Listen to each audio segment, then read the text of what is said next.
할렐루야, 우리 13일 월요일 아침 묵상을 같이 나누도록 하겠습니다.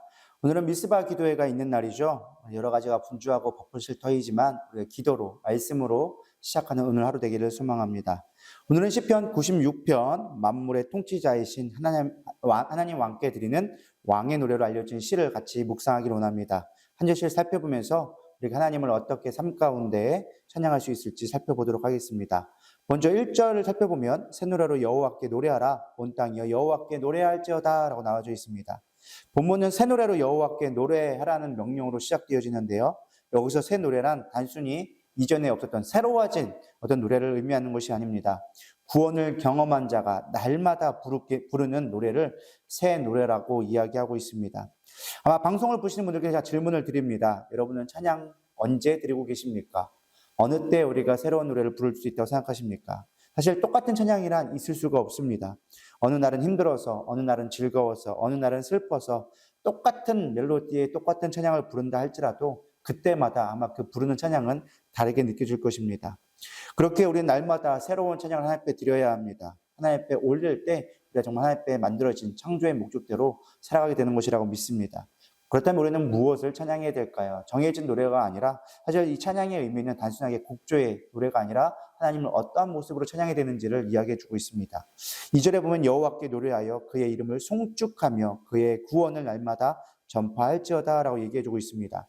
여호와의 이름과 그의 구원을 찬양해야 된다라고 이야기해 주고 있죠.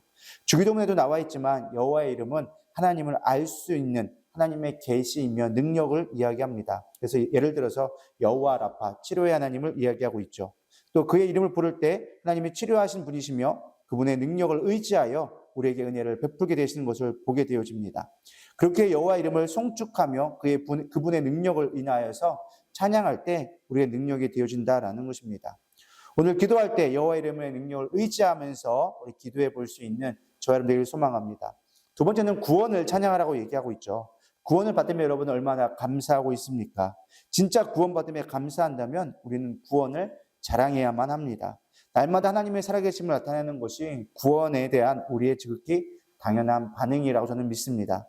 그러나 많은 사람들이 구원받음을 알지 못하고 구원의 진정한 의미를 모르기 때문에 찬양하지 않고 마치 예배드리는 거나 전도해야 된다는 것을 숙제처럼 여기게 되어지는 것입니다. 우리가 구원의 의미를 다시 한번 생각해 볼 수 있는 오늘 이 하루 되기를 소망합니다. 우리 3절과 4절을 보도록 하겠습니다. 그의 영광을 백성 가운데 그의 기이한 행적을 만민 가운데 선포할지어다 여호와는 위대하시니 지극히 찬양할 것이요 라고 나오는데요. 하나님의 행하신 일을 하나님이 우리에게 베푸신 일을 선포하는 것이 하나님을 찬양하는 것이라고 또 이야기해 주고 있습니다. 전도는 이론이나 교리를 전달하는 것이 아닙니다. 또한 단순하게 교회에 나오라고 홍보하는 것도 아닙니다.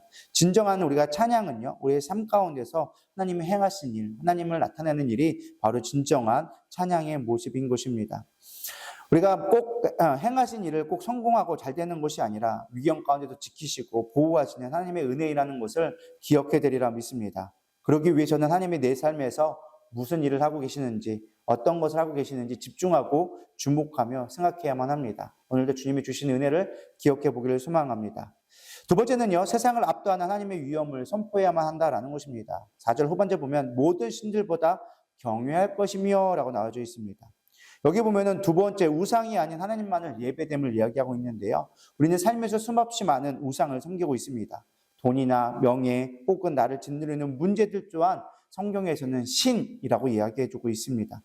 5절에 보면은 만국의 모든 신들은 우상들이지만 여호와께서는 하늘을 지으셨음이로다 라고 얘기해주고 있어요. 그리고 6절에 보면 존귀와 위엄이 그의 앞에 있으며 능력과 아름다움이 그의 성소에 있도다 찬양하고 있는데요. 우리의 시선의 문제보다 크신 하나님을 고정할 때 비로소 세상의 두려움으로부터 자유로워질 수 있다고 저는 믿습니다. 하나님의 크심, 세상에 있는 어떠한 것들은 다 거짓된 신입니다. 우상들입니다. 참 하나님만 섬길 수 있는 우리 유일신 세상을 믿을 수 있는 저와 되기를 소망합니다. 지금 나를 불안하게 만드는 우상이 무엇입니까? 돈입니까? 건강입니까? 아니면 여러분은 무엇을 주목하고 있습니까? 그 문제를 하늘을 지으신 가장 위대하신 만왕의 앞에 그분이 나의 삶을 다스릴 수 있도록 우리 입술로 시인해 볼 수 있는 저 여러분 되기를 소망합니다. 세 번째는 정의로운 통치를 신뢰하며 기쁨으로 찬양하라라는 것입니다. 10절부터 13절의 말씀을 보면 되는데요. 시인은 하나님이 공의로운 만민을 판결하실 것이다 라고 이야기해 주고 있습니다. 하늘과 땅, 바다와 나무들까지도 그러면서 즐거워하라 라고 선포하고 있죠. 하나님의 통치는 하나님의 나라를 선포합니다. 우리의 찬양의 이유는 그분이 통치로 인하여져서, 다스림으로 인하여져서 찬양해야 된다라는 것입니다. 아무리 힘들고 어려워도 하나님이 다스리기 때문에 우리는 마음의 평강과 희락을 얻을 수 있는 진정한 하나님의 나라를 얻게 되어지는 것입니다. 임마누엘을 찬양하십시오. 하나님이 나와 함께 하심을 찬양하기를 소망합니다. 왜냐하면 그분은 공의로우시기 때문에, 그분 안에는 정의가 있기 때문에 우리의 삶 가운데 행하는 모든 것으로부터 우리를 지키실 것이라고 믿습니다. 그래서 우리는 이 기도함으로 말미암아, 하나님 나라를 구함으로 말미암아 정의로운 통치를 경험하게 되어집니다. 오늘 우리가 하나님을 찬양하는 이유와 목적을 살펴보기를 소망합니다. 만왕의 왕이신 예수님을 찬양해야 됩니다.